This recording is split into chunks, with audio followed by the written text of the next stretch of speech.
Hello friends, मैं अंकुर चौधरी। आज आपके लिए जो वीडियो लाया हूँ वो लेके आऊँ पेंट की। अगर आप अपने घर की दीवारों पर, पुरानी दीवारों पर या छत पर पेंट कराने जा रहे हैं तो ये वीडियो आपके काफ़ी काम की साबित होगी।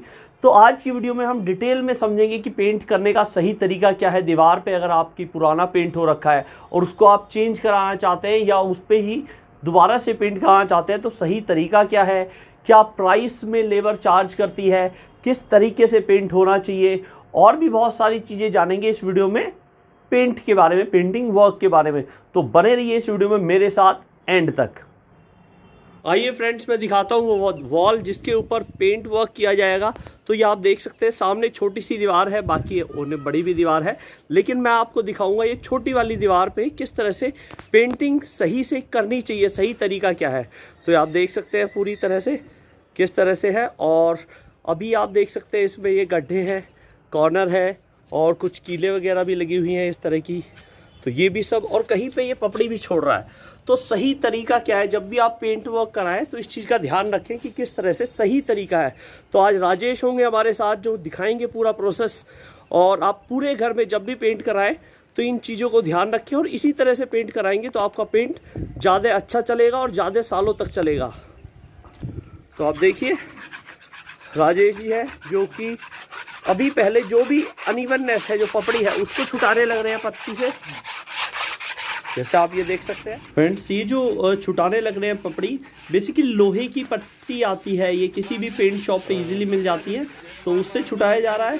और ये मैं आपको एक्सटीरियर जो घर के बाहर की दीवार है उस पर दिखा रहा हूँ, लेकिन घर के अंदर की दीवार पे भी सेम प्रोसेस यूज़ किया जाता है, बस पेंट हो सकता है आप दूसरा यूज़ करें। ये जो छोटी कीले ये प्लास से निकाल लेनी चाहिए, लेकिन अगर प्लास नहीं है तो किसी भी चीज़ से आप ये कीले निकाल सकते हैं।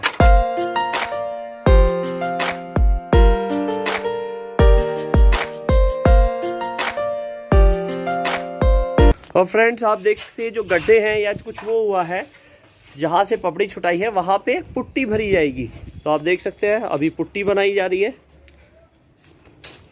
ये वॉल पुट्टी ले ली गई है, पीओपी डाल ली गई है, इसमें पीओपी और पुट्टी मिक्स करके बनाई जा रही है। मतलब 3 मुट्ठी अगर पीओपी ली है और 3 मुट्ठी अगर पुट्टी ली है तो 2 मुट्ठी आप पीओपी ले। उसी हिसाब से देख ले आपका बेस कैसा है, उसी हिसाब से मिक्स कर लिया गया है।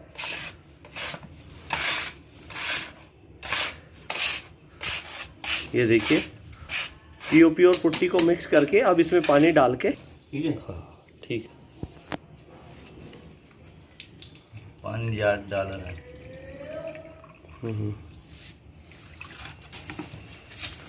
पानी हिसाब से, अपने हिसाब से डाल के जब पुट्टी अच्छे से रेडी हो जाए जी सर, उसके बाद जो भी गड्ढे हैं, जो भी कीले निकाली हैं, उन कीलों में जो गड्ढे हो गए हैं या पहले से ही दीवार पे पपड़ी छोड़ रहा था जहाँ जहाँ से बारिश की वजह से या अक्षीर की वजह से, उन सब को इस पुट्टी से स्मूथ कर दिया जाएगा। जो पेंट पहले से लूज पड़ गया था उसको छुटा लिया गया है। तो उस पूरी वॉल को इस पीओपी और पुट्टी के मिक्सचर से अच्छे से स्मूथ करने के बाद आप देखिएगा किस तरह से पेंट किया जाएगा, सही तरीका क्या है। जो राजेश जी है वो काफ़ी सालों से पेंट का काम कर रहे हैं।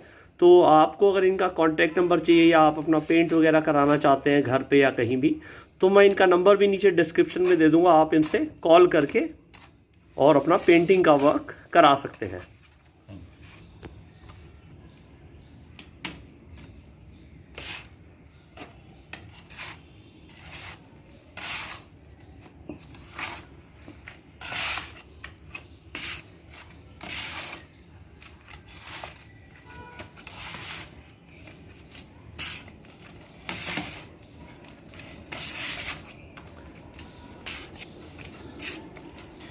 एक चीज़ का ध्यान रखें, जब भी पीओपी और पुट्टी का ये बेस आप बनाएं तो ये अच्छे से इस तरह से मैश कर लें, अच्छे से इस तरह से गूंद लें कि उसमें जो भी गांठें ना रहें, वो पूरी तरह से एक लिक्विड फॉर्म में आ जाए, टाइट लिक्विड फॉर्म में आ जाए।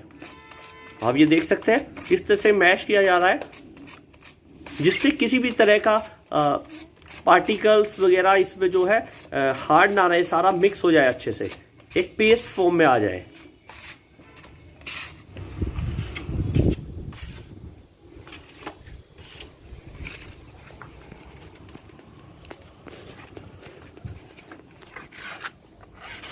ये आप देख सकते हैं आप, जैसे ये पेंट का है, छुटा हुआ है, उसको स्मूथ किया जाएगा।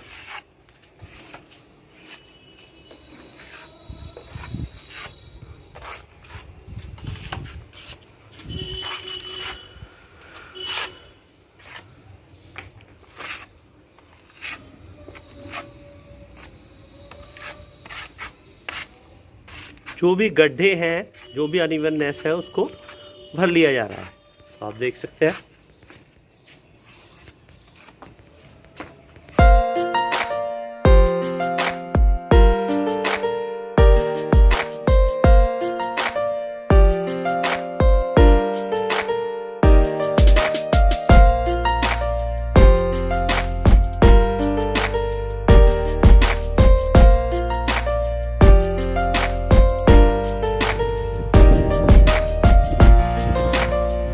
फ्रेंड्स, आप देख सकते हैं जो भी पुट्टी का काम है वो हो चुका है।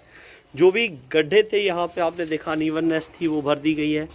यहाँ पे जो ये गड्ढे आ रखे थे इस वॉल पे, यहाँ पर ये बेसिकली ये फिल अप कर दिए गए हैं।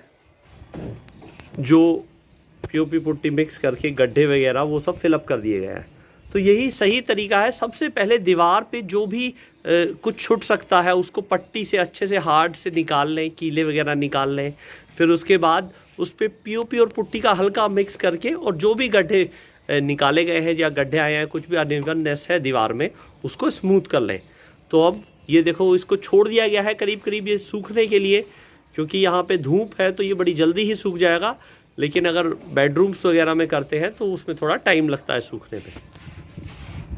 फ्रेंड्स, अब आप देख सकते हैं ये वॉल सूख चुकी है और अब इसके ऊपर सैंडिंग वर्क किया जाएगा। बेसिकली रेगमाल आता है पेपर का, उससे इसको प्रॉपर स्मूथ किया जाएगा। तो आपको दिखाएं सैंडिंग पेपर कैसा होता है, दिखाना एक बार, दिखाना। ये बेसिकली सैंडिंग पेपर है, ये इस तरह का होता है और अलग अलग ब्रांड के आते हैं। तो आप जो आपके नियर बाय अच्छा ब्रांड का मिल जाए उसको आप यूज़ कर सकते हैं। तो इसको फोल्ड करके और दीवार को अच्छे से, जो भी पुट्टी का अनिवन उसको रब किया जा रहा है। ये 220 नंबर है, बाकी अलग अलग नंबर के आते हैं। तो ये आप देख सकते हैं इस समय जो ये फिनिशिंग दी जा रही है, जो पुट्टी करने के बाद फिनिशिंग दी जा रही है। तो जो भी ये गड्ढे थे, ये आप देख सकते हैं कोनों को सही से रब किया जा रहा है।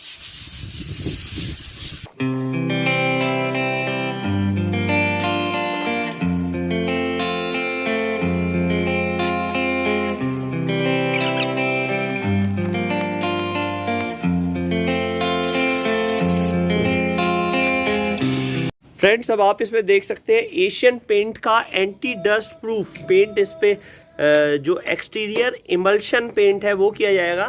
तो ये बाल्टी है 20 लीटर की और इसमें बेसिकली ये वाटर बेस्ड पेंट है। तो वाटर जो है उसी हिसाब से इस पे पूरी प्रिकॉशन लिखी हुई है, कितना पानी डलता है, तो उसी हिसाब से इसको तैयार कर लिया गया है। और इसके अंदर पेंट डाला है पिंक कलर। तो पेंट डालने के बाद ये इस तरह का पिंक कलर बना लिया है, कलर आ गया है। तो आप देख सकते हैं कलर अलग अलग कॉम्बिनेशन में आते हैं, जैसा आप चाहे वैसा डाल के और उसको पेंट बना सकते हैं, उस कलर का बना सकते हैं। तो अब देखते हैं इसको किया जाएगा इस वॉल पे, बने रहिए। तो ये आप देख सकते हैं, कलर डालो भाई छोड़ू। ये देखिए ब्रश से किया जा रहा है और आप रोलर से भी कर सकते हैं इसको और ब्रश से भी कर सकते हैं। भाई माल तो सही नहीं,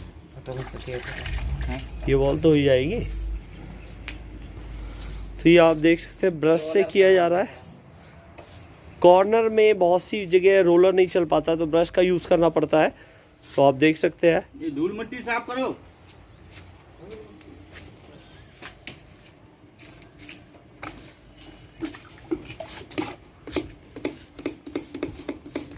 ये देखिए नीचे से धूल भी साफ की जा रही है और अब रोलर से पेंट किया जा रहा है, आप ये देख सकते हैं।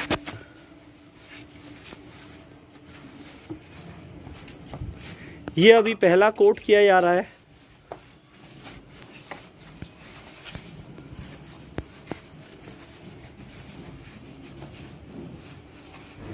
जैसे कि आप देख पा रहे हैं कि ये पेंट किया जा रहा है। तो चाहे आपकी घर के बाहर की दीवार हो, अंदर बेडरूम्स की दीवार हो, बड़े साइज़ की दीवार हो, सभी तरह की वॉल्स को पेंट करने का यही तरीका है, इसी तरह से किया जाता है। तो आप बने रहिए, पूरा मैं आपको दिखाऊंगा। वीडियो के लास्ट में मैं आपको बताऊंगा क्या क्या टूल्स की रिक्वायरमेंट होती है पेंट करने के लिए, और टूल्स आप कहाँ से ख़रीद सकते हैं वो भी मैं आपको लिंक दे दूंगा, प्रोवाइड कर दूंगा। क्या प्राइस में ये जो है पेंटिंग वर्क किया जाता है, ये भी वीडियो के लास्ट में मैं बताऊंगा। तो ये सारी चीज़ों के लिए आप बने रहिए, पूरा पेंटिंग वर्क देखने के लिए बने रहिए इस वीडियो में मेरे साथ।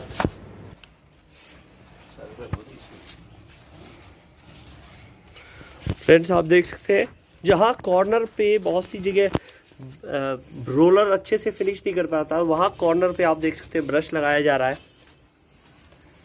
ये आप देख सकते हैं, जैसे ये नीचे की साइड है तो यहाँ पे कॉर्नर पे जो रोलर है, रोलर से जो पेंट किया जा रहा है वो जो है ब्रश के यूज से किया जा रहा है।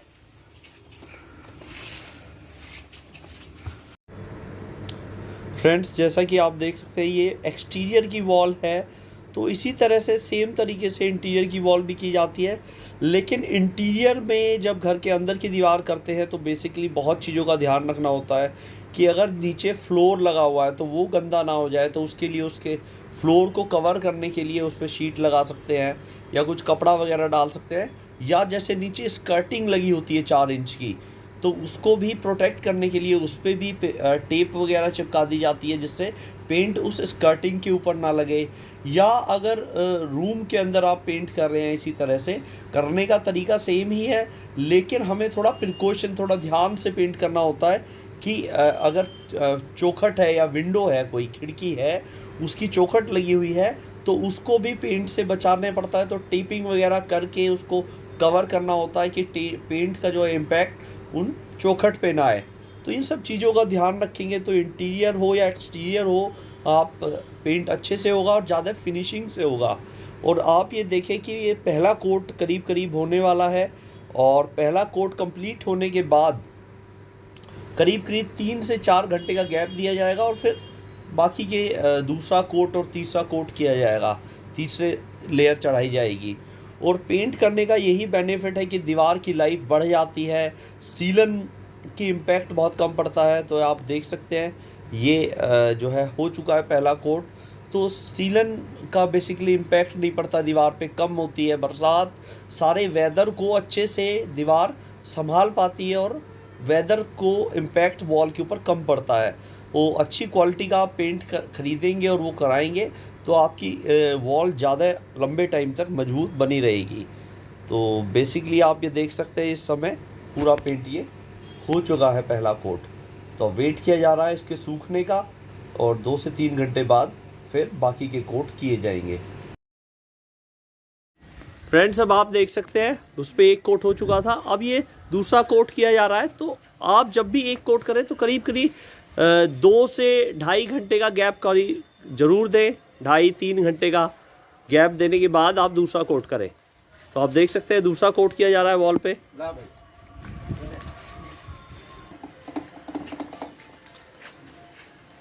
ये वॉल के ऊपर सेकंड कोट किया जा रहा है।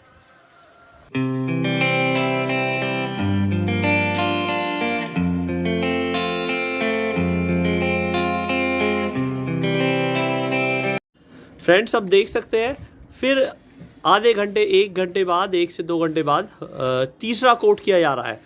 तो ये आप देख सकते हैं इसी तरह से 3 कोट किए जाते हैं, और तीनों कोट होने के बाद वॉल पूरी तरह से फिनिश हो जाएगी। वैसे तो पहले और दूसरे कोट में ही वॉल पूरी तरह फिनिश हो चुकी है, लेकिन फिर भी अच्छी लेयरिंग देने के लिए, और अगर कुछ रह जाता है दीवार पे हल्का फुल्का, तो उसको कवर करने के लिए तीसरा कोट किया जाता है। तो आप ये देख सकते हैं तीनों कोट करीब करीब हो चुके हैं। तो आइए अब मैं आपको बताता हूँ ये क्या प्राइस में हो जाता है, क्या कौन सा पेंट है जो हमने किया है। तो सारी चीज़ों के लिए बने रहिए इस वीडियो में मेरे साथ एंड तक। फ्रेंड्स, जैसा कि आपने देखा पेंटिंग वर्क, तो आपको अच्छे से आइडिया हो गया होगा। तो बेसिकली घर के इंटीरियर में कराएं या एक्सटीरियर में कराएं, प्रोसेस सेम ही रहता है, लेकिन इंटीरियर में थोड़ा सा सेफ्टी का ध्यान रखना पड़ता है कि पेंट की छींटें हमें हमारे फ्लोर को डैमेज ना करें, हमारी विंडो जो आ रही है उसके चौखटों को डैमेज ना करें। तो उसके लिए हम बेसिकली कवर कर सकते हैं, पेंट शुरू करने से पहले अपने फ्लोर को प्रोटेक्ट करने के लिए उसे कवर कर सकते हैं, अपनी विंडो को कवर कर सकते हैं, टेपिंग आती है अलग अलग तरह की टेप लगा के उसे कवर कर सकते हैं, और उसके बाद पेंटिंग वर्क शुरू करा सकते हैं। तो ये बेसिकली चीज़ों का ध्यान रखना होता है। बात कर लेते हैं लेबर क्या प्राइस में बेसिकली ये पेंटिंग वर्क करती है। तो डिपेंड करता है आपकी वॉल किस तरह की है, नया पेंटिंग वर्क है, उस पर कितनी पुट्टी का काम है, उसके हिसाब से प्राइसिंग चलता है। लेकिन फिर भी मैं आपको बताऊं, प्राइस जो है खाली लेबर का, इंस्टॉलेशन का, खाली करने का लेबर का, मान के चलें आप करीब 6 रुपये स्क्वायर फीट से लेके और 12-15 रुपये स्क्वायर फीट तक का चार्ज लेबर चार्ज करती है उसको करने का। बाकी मटेरियल अलग अलग कंपनी का है, अलग अलग ब्रांड का है, अलग अलग तरह का है, तो उसी हिसाब से प्राइस अप डाउन रहता है पूरी पेंटिंग का। तो बात कर लेते हैं क्या क्या टूल्स बेसिकली इसमें यूज़ हुए। तो जो भी आप अगर टूल खरीदना चाहते हैं तो उसका लिंक मैं नीचे डिस्क्रिप्शन में दे दूंगा। तो बेसिकली जैसे ये आपने देखा पत्ती, बेसिकली लोहे की पत्ती आती है, उसको यूज़ करना पड़ता है। ब्रश चाहिए, जो है सैंडिंग पेपर चाहिए। तो जो भी आपको मटेरियल इसके इंस्टॉलेशन में यूज़ होता है, पेंट करने में यूज़ होता है, उसका मैं लिंक मैं नीचे डिस्क्रिप्शन में दे दूंगा। आप ऑनलाइन भी जाके ख़रीद सकते हैं और अपने नियर बाय मार्केट से भी ख़रीद के इसे करा सकते हैं। और बाकी जो है कुछ और आप जानना चाहते हैं पेंटिंग वर्क के बारे में, इसी तरह की होम डेकोरेशन से रिलेटेड, पेंट वर्क से रिलेटेड, वॉल डिज़ाइन को लेके अलग अलग प्रोडक्ट्स वीडियोस मैं लाता रहता हूं। अगर लगता है ये वीडियो आपके काम की है, आपके किसी जानकार के काम की है, तो ये वीडियो उन्हें शेयर ज़रूर कीजिएगा। Thanks for watching. जय हिंद, जय भारत।